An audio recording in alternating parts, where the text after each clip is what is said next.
À la une, sortie de piste d'un avion de Transair à l'aéroport de Diass. Les dernières informations sur les blessés et les autres passagers qui étaient à bord. Mohamed Ali Mouba a mené l'enquête. Le docteur Mbakedia, lui, se veut clair. Il dit ne pas être surpris par ce qui s'est passé à l'AIBD. L'ex-évaluateur médical à l'ANACIM dénonce un manque de rigueur dans le domaine de l'aviation civile au Sénégal.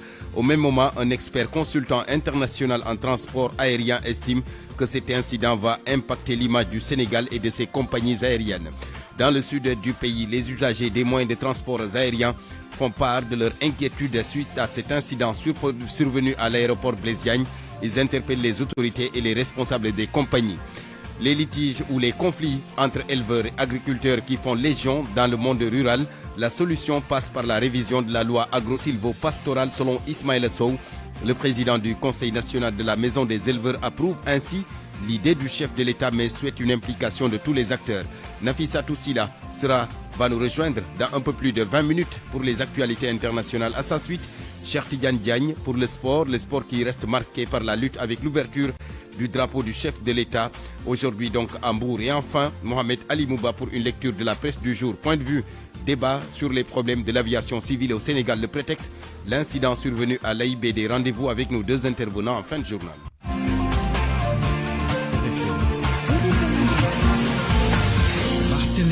Aliou Ba est à la technique de ce journal. Bienvenue à tous. D'abord, les dernières informations sur l'accident de l'avion de Transair à l'aéroport international Blaise Diagne de Diass. L'enquête avance. Les blessés sont sortis des hôpitaux, assistés aujourd'hui par une équipe de psychologues. Mohamed Ali Mouba. À en croire des sources autorisées, tous les blessés ont été pris en charge et libérés ensuite. Dalal Yama a reçu 6 blessés. Parmi les 6, 5 avaient des blessures légères, contusions, quelques entailles aux pieds aussi. Le 6e qui est en cas plus ou moins grave a été opéré avec succès, libéré ensuite.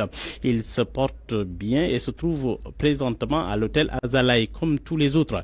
À l'hôpital Grand Yoff, lui qui a enregistré 4 plus ou moins graves aussi. Tous les blessés ont été soignés, ils se portent bien. Selon la source, une équipe de psychologues a été dépêchée à l'hôtel Azalaï où il se trouve présentement pour s'occuper des traumatisés. Des instructions ont été données pour permettre aux passagers qui souhaitent continuer leur voyage sur Bamako de le faire très rapidement. Air Sénégal devrait affréter un avion pour cela. Un débriefing a été fait ce matin autour du plan de sécurité aéroportière dans les locaux de l'AS. Débriefing auquel ont participé tous les acteurs du processus de sécurité de l'aéroport intervenus autour de l'incident. Le BEA, le Bureau d'enquête et d'analyse, a commencé ses enquêtes depuis hier. Mohamed Ali Mouba, l'expert consultant international en transport aérien, Tahir Ndiaye, soupçonne des défaillances sécuritaires avec la thèse de la deuxième tentative de décollage de l'avion évoquée par des témoins. Selon lui, l'aviation exige une sécurité absolue à 100%. Tahir Ndiaye au téléphone avec Eladji Ndiogou souligne que cet incident va impacter l'image du Sénégal et de ses compagnies aériennes. Je trouve ça vraiment regrettable, cet incident, cet accident qui est survenu à tous égards. Dommageable pour l'image du Sénégal, de notre aéroport, de nos compagnies aériennes. C'est quelque chose qui est dans l'ordre des possibles dans l'aviation. Ce n'est pas une première, ce n'est pas exceptionnel. On regrette vraiment ce qui s'est passé. L'aviation, c'est une interaction de beaucoup de choses, beaucoup d'activités, beaucoup d'acteurs qui chacun opère. Et tout ça dans une réglementation internationale, nationale. Ce qui s'est passé, il faudra un peu attendre d'avoir les résultats, les premiers résultats de l'enquête pour commencer à situer un peu ce qui s'est passé. On ne peut pas dire qu'il faut 90-95% de sécurité, donc on est content. Non, c'est un impératif catégorique. C'est 100% de sécurité, l'aviation. On ne batine pas. Et tout ça est normé, réglementé, écrit. Voilà. Et chaque acteur a sa part de responsabilité et de procédure. Ce sera l'objet d'investigation. Il y a 2 tentatives. C'est malheureusement la deuxième qu'il y a eu ce crash. Donc, qu'est-ce qui s'est passé réellement? Quelle est la part de responsabilité dans le pilotage, dans l'avion même, lui-même? Et tout ça, il faudra bien regarder de très près. Puis, je pense que c'est vraiment dommage pour notre pays, pour notre aéroport qui est là, qui s'affirme comme de plus en plus comme un hub pour nos compagnies, nos deux compagnies, la compagnie, le pavillon national et puis Transair. Tout ça, c'est regrettable. Ça atteint un peu l'image de tous ces acteurs et de notre pays. Tahir Ndiaye, expert consultant international en transport aérien. Le docteur Mbacké Dia, lui, ex-évaluateur médical à l'ANACIM, il dit ne pas être surpris donc par ce qui s'est passé, car il avait alerté il y a juste quelques mois sur le manque de rigueur dans le domaine de l'aviation civile au Sénégal. Pour lui, il faut dépolitiser les postes, promouvoir la compétence et refaire le système pour la sécurité de tous. Le docteur Mbacké Dia s'est entretenu avec Awa Mbaye. Il y a 10 mois, dans une émission, j'avais dit que l'avion peut, au Sénégal, se cracher. Je l'avais dit. Et c'est parce qu'il n'y a aucune rigueur, martèle l'auteur de cette déclaration. C'est le docteur Mbacké Dia, médecin aéronautique, évaluateur médical, ex-chef de division de la réglementation à l'Agence nationale de l'aviation civile et de la météorologie, ANACIM. Pour lui, même le contrôle médical du personnel de navigation se fait avec beaucoup de légèreté. La santé, elle est primordiale. Sans la santé, personne ne peut conduire un avion, personne ne peut monter à bord. Les pilotes, les hôtesses, les contrôles aériens sont ajustés à une licence qui repose sur l'aptitude physique et mentale. C'est important, c'est fondamental. Est-ce qu'il y a alors un contrôle rigoureux? Ça, je réponds par la négation. Il n'y a aucun contrôle rigoureux dans ce sens. Ah bon? Ah oui, moi je le dis et je l'assume. J'étais dans ce département où j'ai eu à auditer des pilotes et j'ai même allé jusqu'à descendre des pilotes de leur aéronef. Mais même les avions doivent être tout le temps, toute heure, 24 sur 24 sur le tarmac, sur le sol. Le docteur Mbacké Dia dénonce les manquements qu'il a eu à constater et aujourd'hui, il faut repenser le secteur de l'aviation civile au Sénégal et mettre d'abord des hommes compétents et non des politiciens. L'aviation civile, c'est du sérieux. On ne badine pas avec l'aviation civile. On ne politise pas l'aviation civile. Il n'y a pas d'émotion, il n'y a pas d'état d'âme. Mais si on donne les gens qui doivent s'agir de gérer le aérien, c'est des politiques, ça pose problème. Et pour le médecin, il suffit juste de voir les images de l'accident pour dire que le protocole de secours n'a pas été respecté. Il n'y a aucune assistance pour le pilote. C'est des personnes qui viennent dire oui, il y a l'ambulance qui arrive. En tout cas, cet incident survenu à l'aéroport de Diass Awa Mbaye a plongé les usagers des moyens de transport aérien de la zone sud dans une profonde inquiétude. Enseignants, chercheurs, chefs de service ou autres usagers qui font souvent la navette Dakar-Ziguinchor demandent aux responsables des compagnies aériennes de prendre toutes les dispositions nécessaires pour assurer la sécurité des personnes qui sont constamment dans les airs. Lamine Ba. L'incident de l'AIBD a particulièrement intéressé les Ziguinchorois qui suivent de près l'évolution de cette affaire. Dans cette région qui accueille plusieurs vols par jour, dont des vols nationaux, l'affaire a suscité une profonde inquiétude chez les usagers des moyens de transport aérien. Professeur Omar Sall est enseignant-chercheur à l'université Assane Seck de Ziguinchor.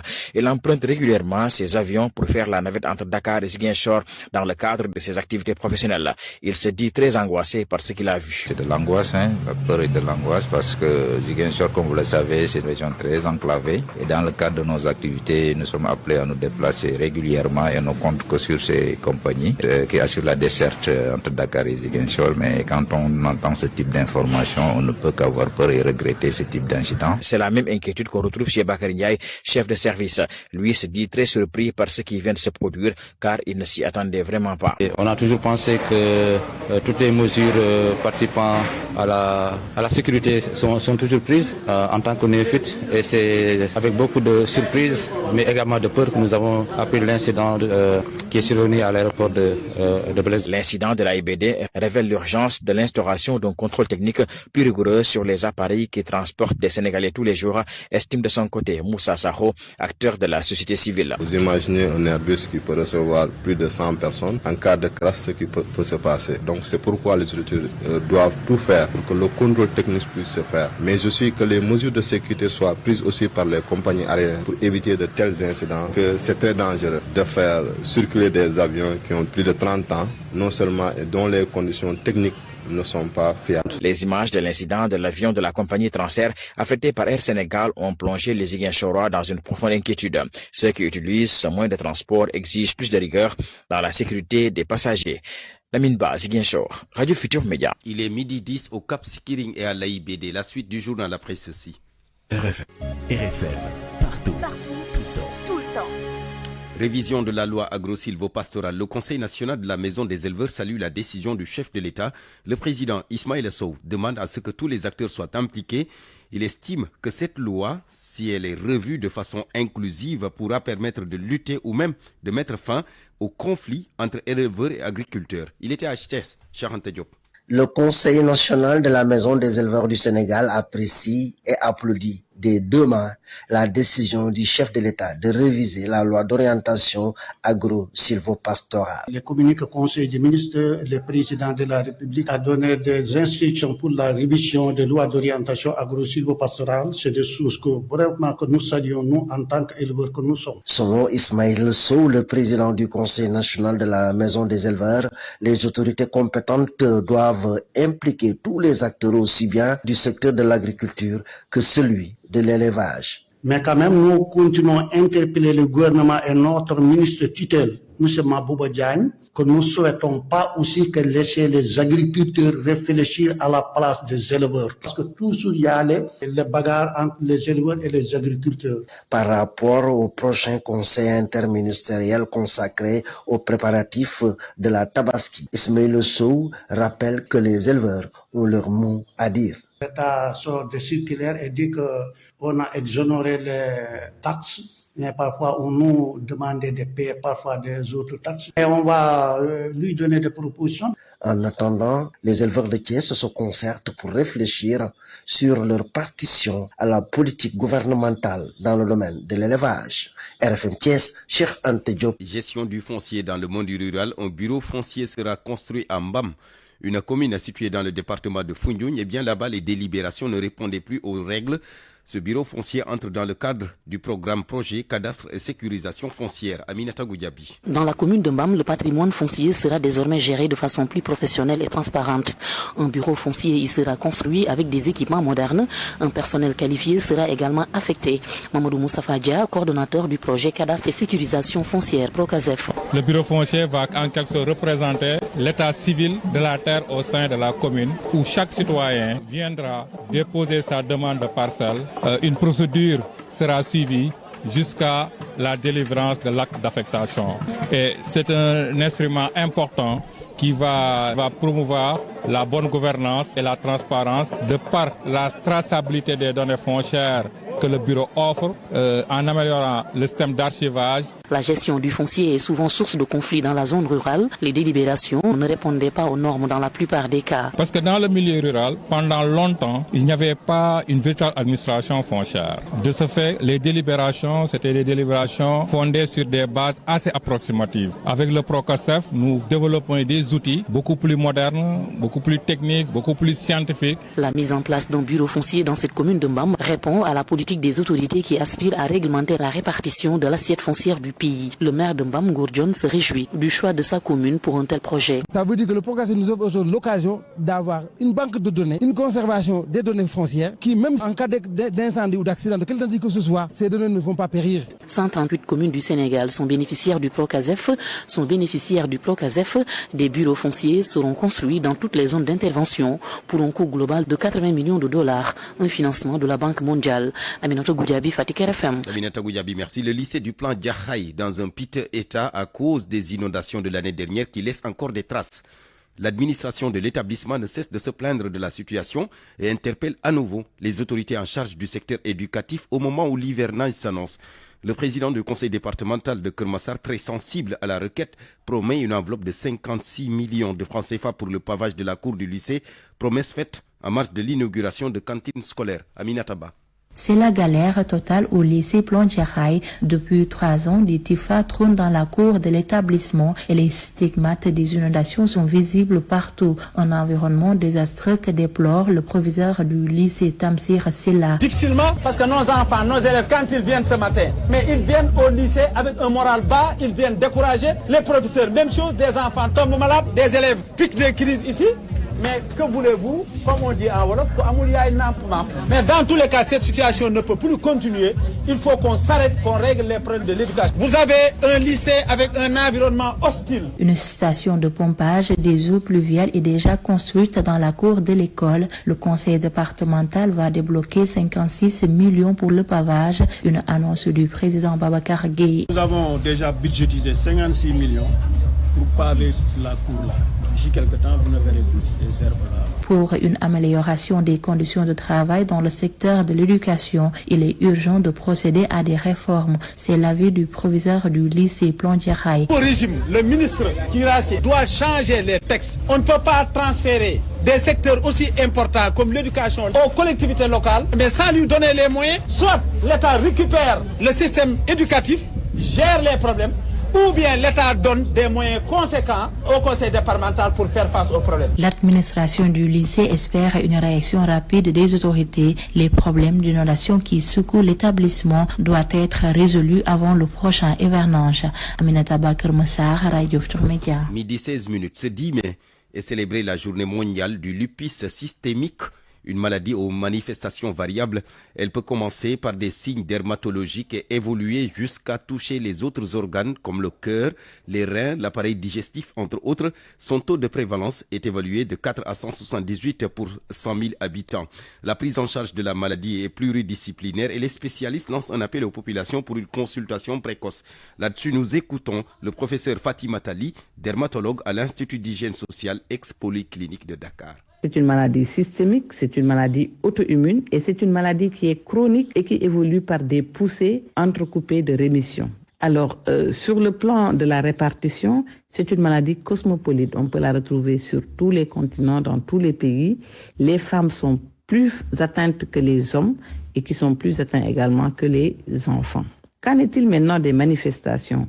Les manifestations sont des manifestations dermatologiques, ce qui a valu le nom de la maladie, le lupus, par comparaison à la disposition des lésions au niveau du visage, comme des morsures de loup. Alors, ces manifestations cutanées peuvent atteindre la peau, peuvent atteindre les cheveux et les ongles, et la disposition de ces lésions, c'est essentiellement au niveau des zones photo-exposées, c'est-à-dire des zones exposées au soleil. À côté de ces manifestations dermatologiques, on a des manifestations rhumatologiques qui se manifestent par des douleurs aux petites articulations. Après ces manifestations rhumatologiques, on a des manifestations rénales, puisque le rein peut être atteint également au cours du lupus. À côté, les manifestations cardiovasculaires, le cœur, les vaisseaux, les manifestations pleuropulmonaires, respiratoires, les manifestations ophtalmologiques, ORL. Alors pour le traitement, heureusement que le traitement existe, on a le traitement symptomatique et qui doit être basé sur une bonne éducation thérapeutique. Là, c'est vraiment le message clé. La patiente ou le patient doit comprendre sa maladie et plus la maladie est prise en charge précocement, meilleur est le pronostic. Merci beaucoup. Le professeur Fatimata Li, dermatologue à l'Institut d'hygiène sociale ex-polyclinique de Dakar, qui répondait aux questions d'Awambaï. Bonjour Nafissa Toussila. Bonjour Barthélémy. RFM. L'actualité internationale. Et nous parlons d'abord, Nafi, de la présidentielle au Tchad, les résultats provisoires globaux qui donnent Mohamed Idriss Déby victoire donc à Mohamed Idriss Déby. Oui. En effet, il empoche 61,3% des voix. Il a battu son premier ministre succès Masra qui n'a recueilli que 18,53% des suffrages à Wambaye. Mohamed Idriss Déby a battu son premier ministre Masra qui n'a finalement recueilli que 18,53% des voix et les résultats doivent être validés par le Conseil constitutionnel. Hier déjà dans la soirée, Masra avait affirmé sur sa page Facebook qu'il était élu dès le premier tour en accusant par avance le camp de Déby d'avoir truqué les résultats pour le proclamer élu. Il déclare, je cite, « Tchadiens, mobilisez-vous pacifiquement dans le calme pour prouver votre victoire ». Fin de citation. Ce scrutin doit marquer la fin d'une transition militaire de 3 ans et nombre d'observateurs l'estimaient il y a encore 10 jours joués d'avance en faveur du jeune général de 40 ans. Après l'annonce des résultats, selon le site VOA qui a repris l'AFP, des militaires tirés en l'air avec l'arme automatique dans la capitale N'Djamena pour à la fois marquer leur joie et dissuader les gens de se rassembler. Côte d'Ivoire, Nafissa Toussi, la convention du PPACI pour officialiser la candidature de Laurent Gbagbo. Le Parti des peuples africains Côte d'Ivoire tient une convention ce vendredi. Il veut officialiser en effet la candidature de son leader à la prochaine présidentielle. L'ancien président avait été désigné candidat lors d'une réunion interne au parti en mars dernier. Près de 2000 militants sont attendus pour participer aux travaux. L'ancien président Laurent Gbagbo prononcera un discours cet après-midi pour présenter son programme. La prochaine présidentielle Barthélémy, la présidentielle ivoirienne, est prévue en 2025. En République démocratique du Congo, les autorités qui dénoncent l'omerta de la communauté internationale. Cela après le bombardement du camp de Mugunga, un camp de déplacés, un bombardement qui fait un bilan de 35 morts. Les autorités congolaises ont saisi le Conseil de sécurité de l'ONU contre le Rwanda.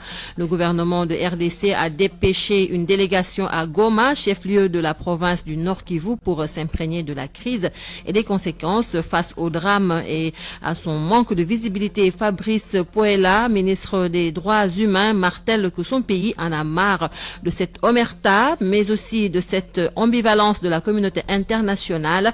Pour lui, c'est normal que le sang, pour lui, c'est anormal, et puis le sang des Congolais vaut le sang des Ukrainiens. Le ministre des Droits humains congolais soutient qu'il est inadmissible que l'on ne s'intéresse au Congo que pour ses matières premières. Et puis, 16e édition de l'US Africa Business Summit qui s'est déroulée à Dallas et qui a pris fin hier. La Mauritanie a dépêché une délégation menée par son premier ministre et son ministre des Énergies. La Mauritanie rassure Barthélémy les investisseurs sur l'exploitation du gaz naturel extrait à la frontière entre les eaux territoriales mauritaniennes et sénégalaises appelées Grande Tortue arménien. Les investisseurs voulaient en savoir un peu plus sur les retards quant à l'exploitation, car les mégastructures sont déjà en place, mais aussi les possibilités futures. En effet, depuis 2013, la découverte de réserve de gaz et le projet GTA qui est mené par BP a connu des hauts et des bas, Barthélémy. Merci beaucoup, merci Nafissa Toussila. Parole aux auditeurs. L'actualité, qu'en pensez-vous? Moi, je pense que vous devez. Réagissez dans nos éditions d'information sur l'actualité. Bonjour. Du lundi au vendredi, vous avez la parole sur RFM. Point de vue, débat sur les problèmes de l'aviation civile au Sénégal. Le prétexte, l'incident survenu à l'aéroport international Blaise Diagne de Diass. Rendez-vous tout à l'heure avec nos deux intervenants, Alioune Gaïdé, consultant en aviation civile, inspecteur de l'aviation civile à la retraite, et Al-Hassan Anne, expert en aéronautique. RFM Sport. C'est avec Cheikh Tidiane Diagne, bonjour. Bonjour à vous, Barthélémy Ngom. La lutte traditionnelle d'abord, le département de Mbour qui abrite à compter de cet après-midi le drapeau du chef de l'État. Et c'est le CRG, le comité régional de gestion de lutte du Thiès, qui est donc le maître d'œuvre de cet événement qui va accueillir pendant tout ce week-end des combattants issus de toutes les régions. Quelques difficultés sont notées ça et là, si l'on en croit. Le président du comité régional de gestion de lutte de Thiès, son nom Babacar Diop, que nous avons joint ce matin. La région de Thiès n'a pas demandé, c'est le CNG qui a fait le choix de la ville de Mbour, du département de Mbour, qui est de la région de Thiès. Étant une région de lutte, on est preneur et on s'est engagé pour la réussite de cette grande fête, cette manifestation, pour cette discipline nationale, je dirais. Donc, présentement, tout ce que le département et la région pouvaient démarcher pour la réussite sur le plan matériel et sur le plan, en tout cas, humain, pour que la fête soit belle, a été vraiment menée des mains de maître. En relation avec mon vice-président Antoine Sen et le second vice-président Bahan Gomis et le président départemental, tout est fait prêt. Seulement, c'est sous forme je dirais même de crédit, d'engagement, qu'on a pu rassembler tout le matériel nécessaire pour la réussite de la fête. Donc, enfin, on est fait prêt, attendant l'arrivée de toutes les délégations qui sont déjà sur place et l'arrivée du CNG qui est déjà sur place pour qu'on puisse démarrer la compétition cet après-midi. C'est cet après-midi, donc le début du drapeau du chef de l'État à Mbour. Début également, Cheikh Tidiane, mais cette fois-ci demain, de la 23e journée, on parle de football, de la Ligue 1, deux clubs qui se tiennent de très près. Il s'agit de Teungueth FC, actuel leader, qui devance de 4 points le Jaraaf de Dakar, qui, je le rappelle, l'a battu le week-end dernier lors de la 22e journée sur le score de 3-0 justement. Tengue FC qui va jouer donc demain samedi à compter de 17h à domicile au stade Tengaland Diouf. Ce sera dans un choc avec le Casa Sport de Ziguinchor. Autre match prévu pour demain. Diamano Fatick chez vous qui va accueillir au stade Massensen à Fatick la Sonacos de Diourbel. On suivra également la sortie du Jaraaf de Dakar prévue pour le lundi prochain. Le Jaraaf qui effectuera un déplacement justement au stade Caroline Faye de Mbour, cette fois-ci pour y croiser le stade de Mbour. Pour les autres rencontres prévues pour dimanche, Union Sportive de Ouakam contre Union Sportive de Gorée.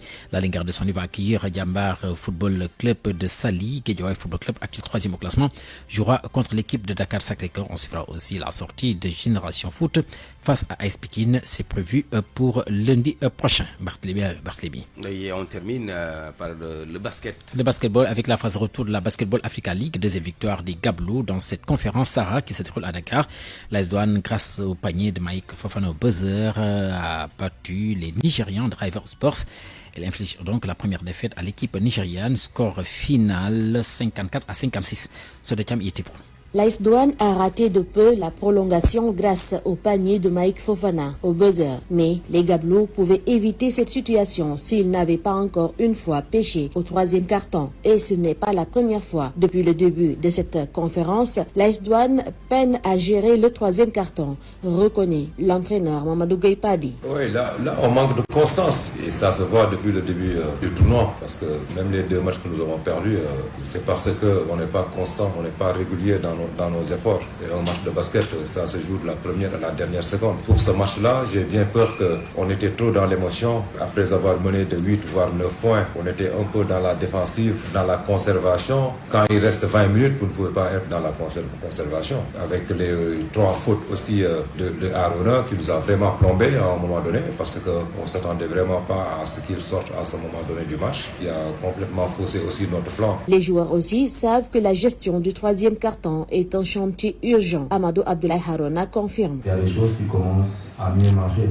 Il y a des choses il y a des erreurs comme hier et avant-hier, on s'est parlé en joueur d'abord, le coach aussi a parlé, on s'est parlé entre hommes. Donc il y a des choses qui sont claires en équipe et tactiquement et techniquement, il y a des choses qui s'améliorent aussi. Et je pense que ce match-là va nous permettre encore d'améliorer d'autres choses. Parce que comme le coach l'a expliqué, lors du 3e quart-temps, mes fautes nous ont pénalisés et déjà Chris Onekpa aussi qui à l'épaule touché. Mais bon, on va se concentrer à partir de demain sur le plan de jeu du coach. Alors, le staff et les joueurs savent ce qu'il leur reste à faire s'ils veulent bien terminer leur match sans difficulté. Barthélémy qui me pose la question à savoir c'est quoi au buzzer, c'est quoi le money time? En bordure de rencontre, c'est-à-dire c'est un panier ou un point que vous mettez juste à l'ultime seconde de la partie et qui met justement un terme à cette partie permettant à l'équipe qui a marqué de remporter, disons, la rencontre. C'est ce qui est arrivé hier justement. C'est le jargon du basket. Voilà, justement, c'est le jargon du basket. C'est ce qui est arrivé d'ailleurs hier à l'AS Douane qui a marqué ce dernier panier à l'ultime seconde de la partie devant les River Sports du Nigeria. Ce qui a permis donc aux Gablous de remporter la partie sur le score de 54-56. Et puis justement, pour en revenir au programme de demain samedi, 2 rencontres sont prévues justement. L'AS Douane qui va jouer contre l'équipe championne en titre.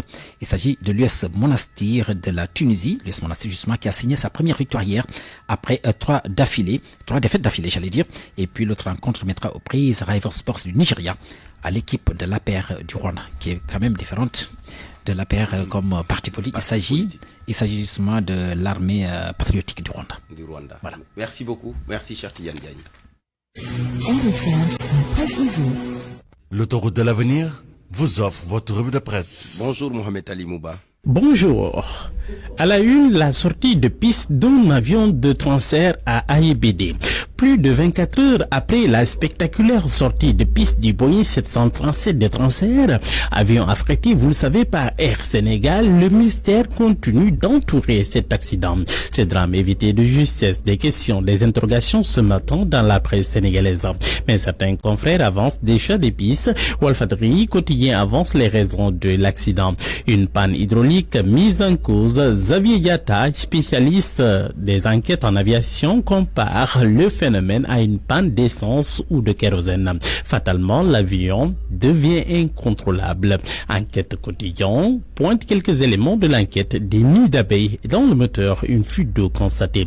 Un ancien pilote d'Air Sénégal et international interrogé par le témoin soutient qu'en tout cas que les sorties de piste sont assez récurrentes sans plus de précision. Toujours est-il que le BEA, le bureau d'enquête et d'analyse, a ouvert une enquête. L'observateur parle de zone d'ombre. Mon confrère nous dit déjà qu'il y a suffisamment d'éléments qui discréditent la sortie de piste. En fait, c'est après son deuxième décollage que le moteur droit a pris feu.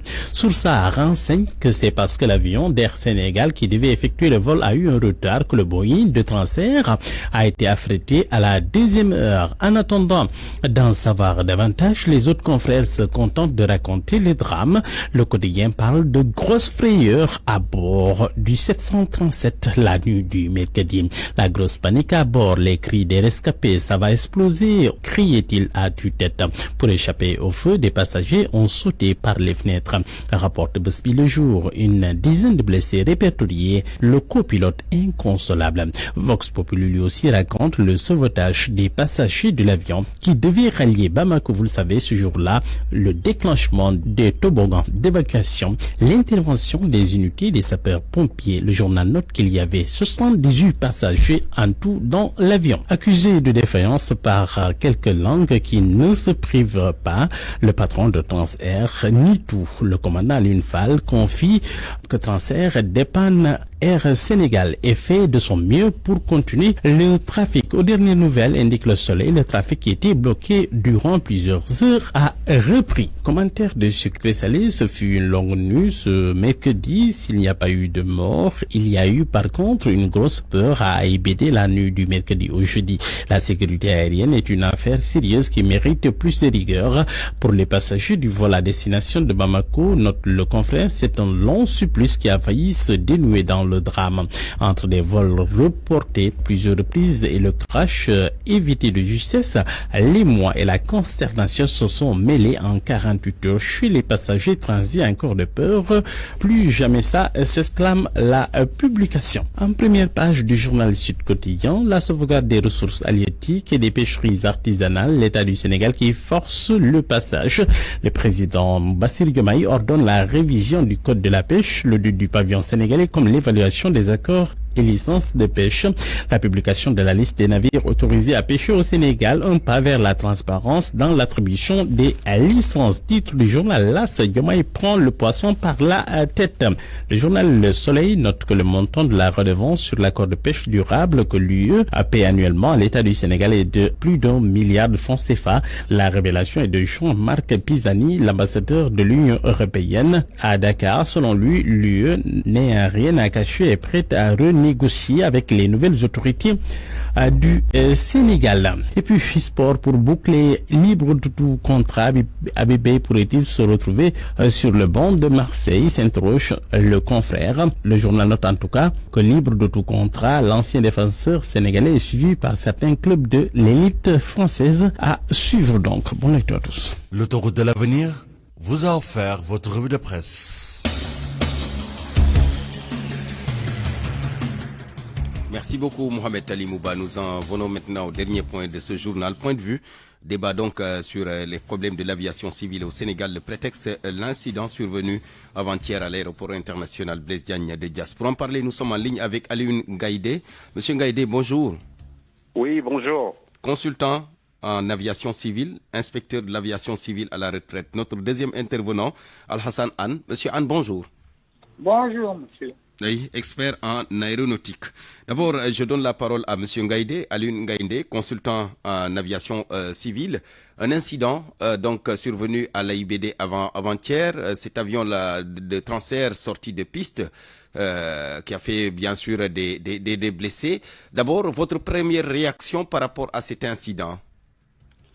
Oui, bonjour. Effectivement, c'est regrettable. Un incident, c'est toujours pas agréable pour les gens du milieu et pour la population parce que ça fait du bruit. Le plus petit avion qui tombe, c'est connu à travers le monde entier. Donc, c'est quelque chose que nous regrettons, mais qui va avec l'aviation.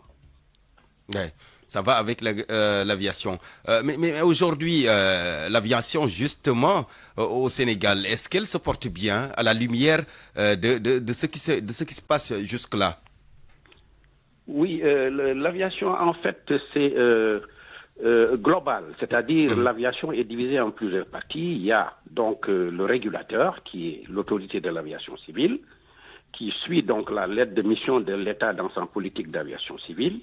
Et nous avons de l'autre côté les exploitants aériens, que sont les compagnies aériennes, les sociétés donc comme la SECNA, qui d'information à la circulation aérienne, les exploitants, etc., d'aérodromes, d'aéroports, etc., etc.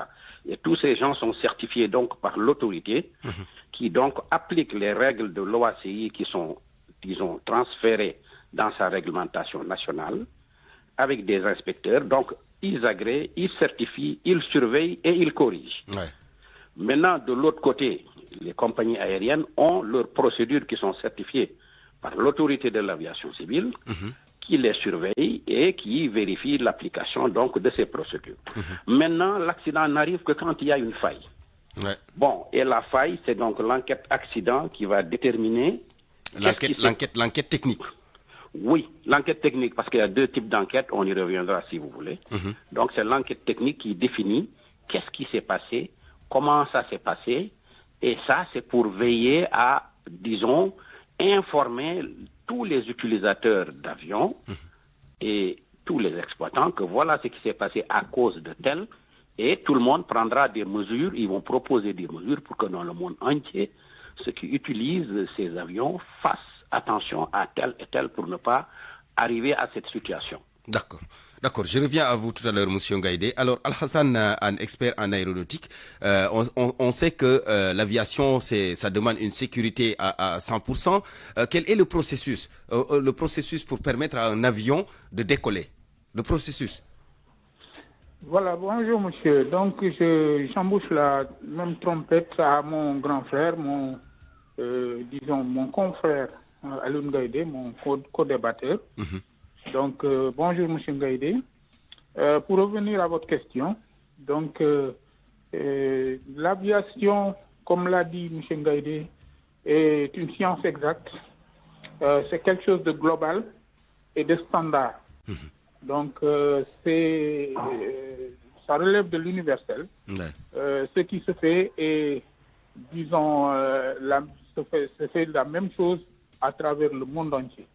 Alors, ce qui se passe au Sénégal, c'est que tous ces temps-ci, vous n'êtes pas sans déplorer de nombreux désagréments liés à ces types d'incidents, au désagrément, au manquement de nos compagnies nationales, ce qui est vraiment... Parce qu'au-delà de cet incident aussi, il y a les retards récurrents de vol. C'est ce que je dis. Donc voilà, donc ce qu'il faut déplorer, c'est, disons, le climat actuel de l'environnement aéronautique sénégalais, qui fait que le Sénégal fut d'antan le miroir de l'aéronautique au niveau de l'Afrique. Donc l'aéronautique est passée par Dakar pour se propager à travers le continent. Nous avons connu Air Afrique, qui fut la fierté. Alun Ngaïdé et moi-même avons été, disons, de cette belle compagnie. Lorsque Air Afrique disparaissait en 2001-2002, ce qu'il faudrait, c'est essayer de récupérer tout le bien air africain. Ce qu'a su faire la Côte d'Ivoire, cause pour laquelle aujourd'hui Air Ivoire est une fierté. Contrairement au Sénégal, qui n'a pas pu prendre le taureau par les cornes, qui a préféré tout reprendre, et aujourd'hui, voilà où nous en sommes. Donc, on a une succession de création de compagnies aériennes depuis Air Sénégal International, Sénégal Airlines, et aujourd'hui, Air Sénégal. Donc ça veut dire on a un aéroport qui répond aux normes internationales, mais nos compagnies nationales quand même peinent à décoller. Mais absolument, c'est la politique c'est l'émission de la politique dans les affaires aéronautiques qui pose problème. Donc, ce qu'il faudrait... Oui, parce que tout à l'heure, on a interrogé un expert en transport aérien qui dit qu'il faut systématiquement dépolitiser les postes. Mais absolument, absolument. Ce qu'il faudrait plutôt, dans un premier temps, c'est ouvrir le capital de la compagnie aérienne nationale aux partenaires privés. À la limite même, l'État du Sénégal doit être minoritaire pour permettre à ces compagnies, à ces partenaires privés de contrôler la compagnie nationale et d'y aller en compétitivité. Ce qui se passe actuellement, c'est vraiment désolant. Donc, la compagnie Air Sénégal est tirée actuellement par l'État, ce qui est regrettable. L'État est politique, la compagnie est une compagnie d'affaires. Sa compétitivité est rudement mise à mal actuellement. Et c'est ce qui explique aujourd'hui qu'une telle compagnie puisse aller affréter un avion à partir d'une compagnie locale. Voilà, donc je crois qu'on va y revenir. D'accord. Je vous laisse... D'accord, je reviens à vous tout à l'heure, M. Alassane Anne. Alioune Gaïdé, vous avez évoqué tout à l'heure un peu les enquêtes, le cas des enquêtes. Il y a l'enquête technique, il y a l'enquête pénale, entre autres. Mais aujourd'hui, est-ce que cette situation ne va pas impacter, je ne dirais même pas le Sénégal, mais particulièrement les compagnies sénégalaises? Oui, vous savez, un accident qui arrive, il est toujours le malvenu. Tout à fait, à chaque fois qu'il y a un accident, ça crée un petit malaise au niveau des passagers et comme ça joue. Ça joue sur la compagnie. Il y en a qui ont peur, qui voudraient voyager, qui ne voyageront plus. Bon, là, il y a un avion, donc ce Boeing 737-300 affrété par Air Sénégal à Transair. Transair, donc ça veut dire, comme le disait M. Anne, mon cher ami à qui je n'ai pas dit bonjour, mais je rectifie. Et donc, cette compagnie, ça veut dire qu'il y a un problème à Air Sénégal. S'ils n'ont pas assez d'avions ou ils n'ont pas les moyens d'assurer certains vols, voilà, ça c'est un premier problème qu'il faut souligner. Bon, disons que ça arrive à toutes les compagnies aériennes. Mais là, c'est rare, c'est rare. Oui, là c'est récurrent. Comme il l'a dit, nous avons travaillé pendant 20 et quelques années dans une grande compagnie multinationale et on était dans les opérations aériennes. Nous savons ce que c'est, nous savons de quoi nous parlons. Donc ça impacte toujours mal. Une compagnie aérienne, c'est comme une industrie, ça s'est mis en place pour gagner de l'argent. Voilà le premier but. Mais gagner de l'argent dans des conditions opérationnelles, avec un personnel donc choisi, formé, qualifié, certifié, et qui vole dans un avion, l'avion qui est certifié, avec des procédures que le personnel va utiliser de manière technique, c'est ça. Maintenant, après ces deux, maintenant, il y a le volet commercial, c'est-à-dire les commerçants, l'avion est en retard, on amène des passagers, on fait telle ligne, on regarde là où il y a des passagers, on y va, avec quel type d'avion pour gagner de l'argent par rapport à, je veux dire, le carburant, aux frais de maintenance, aux frais et autres frais. Parce qu'il y a des frais, franchement, il y a tellement de frais dans une compagnie aérienne que gagner de l'argent, en tout cas dans le système passager, c'est difficile. Si c'est du fret, c'est encore plus facile. Voilà, donc, ça a des règles, comme l'a dit M. Anne, c'est international, c'est pas d'aujourd'hui. Au Sénégal, il y a des compétences, je dis, du premier niveau jusqu'au dernier niveau, c'est-à-dire niveau DG pour la direction, pilote, PNC, mécanicien, contrôleur, agent technique d'exploitation, à tous les niveaux, ils sont là. Et donc, il faut promouvoir la compétence. Mais absolument. Et comme l'a dit M. Anne, tant que la politique s'immisce dans l'aviation, regardez dans tous les pays où ça se passe, ça ne marche pas. Ça ne marchera pas. Je l'ai toujours dit dans ma page, ça ne marchera pas. Parce que le président se lève et dit, bon, aujourd'hui, Air Sénégal avait choisi des ATR 72-600 et des Airbus A319-2021, la série. Alors, le président, voilà, il faut un A330 Neo, qui est le dernier, il faut qu'on ait ça, mais il faut le remplir. Il faut qu'on aille à New York, il faut le remplir. Les passagers sénégalais à eux seuls ne peuvent pas remplir un A330 qui fait 2 ou 3 rotations sur New York. C'est impossible. Air Afrique, on partait avec un DC-10 sur New York, mais il y a des petits avions qui venaient de N'Djamena, de Conakry, Côte d'Ivoire, Brazzaville. On rassemblait tous ces passagers à Dakar, ici, qui était le hub, parce que le hub existe depuis plus de presque 100 ans, et tous ces passagers remplissaient l'avion. Mais vous mettez un avion en place à Dakar et vous voulez que cet avion soit rempli et qu'il soit rentable parce qu'on veut le prestige d'avoir un A330-900. Regardez le Air Côte d'Ivoire qui marche doucement, tranquillement et qui va y arriver. Ils ont ouvert Casa avant-hier. Vous voyez, donc il faut une politique parce que quand vous créez une compagnie aérienne, il y a des objectifs. Il y a des objectifs, il y a un business plan, il y a un plan stratégique au minimum sur 3 ans pour arriver à l'équilibre financier. On ne peut pas y arriver avant 3 ans. Il faut poursuivre son chemin, bien sûr avec de petits rectificatifs, mais le tout, c'est qui gère la compagnie.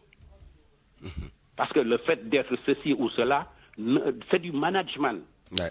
C'est du management. Il faut quelqu'un qui s'y connaît. C'est ça qui nous manque. Avec cette politique qui nomme les DG, non, ça ne marchera pas. Désolé. D'accord. Merci beaucoup Alioune Gaïdo. Merci, on vous retrouve tout à l'heure dans le journal de 13h. Alhassane Anne, je termine juste avec vous. Que faut-il faire aujourd'hui? Qu'est-ce qu'il faut faire? Changer tout de suite? Mettre des techniciens, les compétences à la tête des compagnies? Ou que faut-il faire? Bon voilà, il faut revenir là-dessus. Il faut revenir sur pratiquement l'essentiel de tout ce qui s'est fait jusque-là, depuis la chute d'Air Afrique. Donc, rectifier tous les manquements au niveau de l'espace aéronautique sénégalais. Donc, j'appelle moi personnellement l'État du Sénégal, en l'occurrence le nouveau régime, à privilégier aujourd'hui les compétences locales. Donc, ces compétences, comme l'a dit mon grand frère Ngaïdé, sont là, mais vraiment, il faut faire vite. Parce que ces compétences, à l'heure actuelle, prennent de l'âge. C'est les anciens pensionnaires d'Air Afrique qui ont pratiquement toutes sortes de formations et qui aujourd'hui, au besoin, doivent transmettre ces formations-là à la jeune génération. Alors maintenant, le Sénégal doit rapidement essayer de faire de l'aéroport, disons, Léopold Sédar Senghor, un grand centre de maintenance. Un grand centre de maintenance, comme actuellement les vols ont été délocalisés vers l'aéroport de Diass, l'aéroport Léopold Sédar Senghor doit subsister, être un grand centre de maintenance. La compagnie aérienne Air Sénégal doit être ouverte aux partenaires privés. Disons, les compagnies locales d'aviation civile doivent être accompagnés pour essayer un maillage de tout le territoire sénégalais et une politique. Oui, assurer les vols domestiques, les vols domestiques en toute sécurité. En toute sécurité, et puis être accompagné par l'État du Sénégal à travers des subventions pour permettre aux commandés sénégalais de prendre les avions. Donc, c'est-à-dire ne pas trop tirer sur les prix des billets d'avion pour les déplacements intérieurs.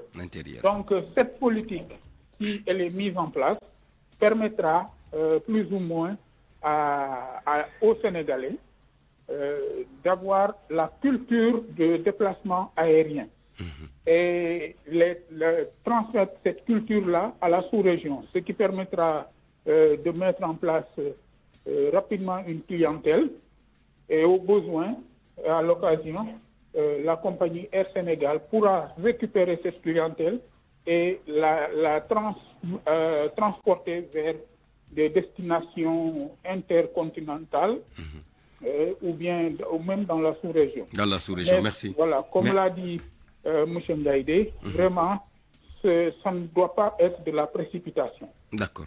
Merci beaucoup. Merci Alhassane Anne, expert en aéronautique. Merci également à Alioune Gaïndé, consultant en aviation civile, inspecteur de l'aviation civile à la retraite. On vous retrouve tous les deux dans le 13h, dans le journal en Wolof, donc, qui vous sera présenté par Eladji Ndiogou.